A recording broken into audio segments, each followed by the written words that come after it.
The first official reviews for James Gunn's new Superman movie have officially dropped, so let's see what the critics are saying. Plus, we have early reactions to the first 30 minutes of the Fantastic Four First Steps, so we got to get into all of this. Now, before I get into a bunch of the individual reviews from different people, reviewers, and outlets, I want to first start with the Rotten Tomatoes score, because as of right now, filming this video, it's sitting at an 86% with 87 reviews. So all that means is that out of the 87 critics that gave it a score, 86% just said it was a positive review, so like a 6 out of 10 or higher. Again, this is going to change massively over the next couple days as more and more critics see the movie, but this is a very strong start for the film. Starting off with this review that says David Cornsweet is a perfect casting for Superman. He has the charm, dashing good looks as Clark Kent while bringing the vulnerability and responsibility to Superman, that he has incredible chemistry with Lois Lane, 4 out of 5. This review from Scott Menzel says Superman feels like James Gunn tossed all his previous films into a blender along with several decades worth of Superman comics, cartoons, films, and TV shows. The end result is a chaotic, overstuffed mess that somehow still manages to be refreshingly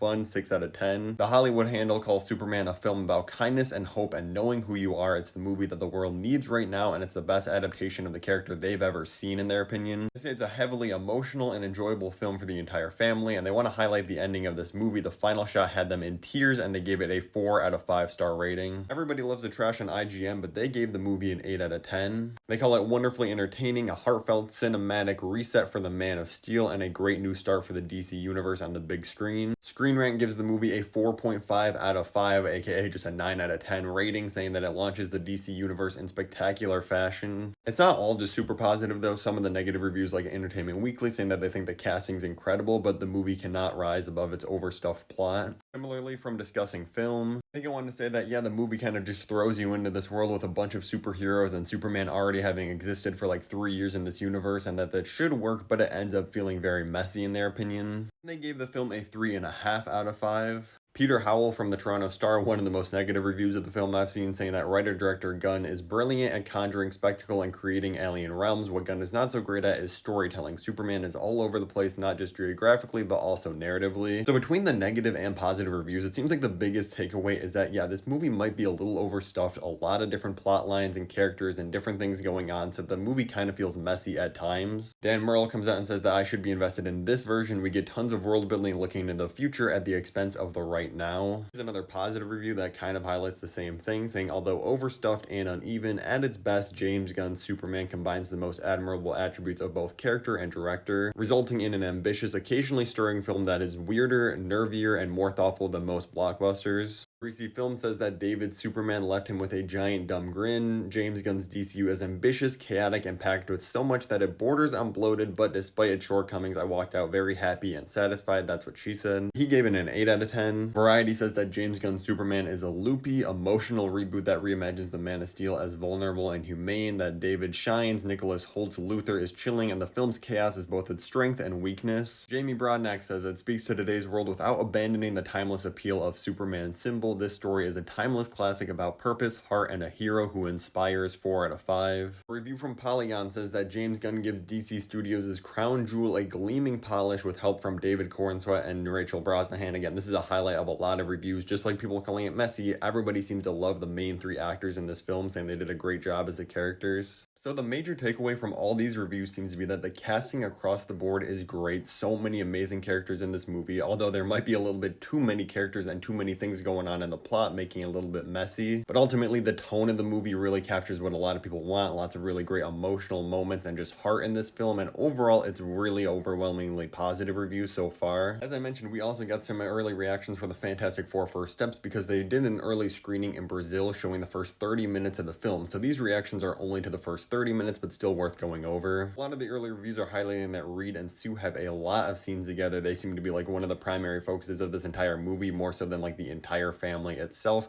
Reed's powers are definitely being hidden in the trailers. There was lots of action sequences with him in the first 30 minutes alone. Sue and Franklin are the main focus of the entire story, and obviously lots of rumors are going around saying like, oh, maybe in the post-credit scene Dr. Doom's going to take Franklin. We have no confirmation of that or anything yet, but it does seem likely since he's such a huge part of the story. Other reviews just really like the world world building that goes on to get you really transported into this different alternate universe and like time period going on. It's a really cool introduction to the four characters, their powers, and that looming threat of Silver Surfer and Galactus is great. So it looks like we might actually be getting two banger superhero movies this summer. Let me know in the comments below which one are you more excited for. If you want to hear some bad news about Avengers Doomsday but good news for Dune Part 3, click the video above my head right now.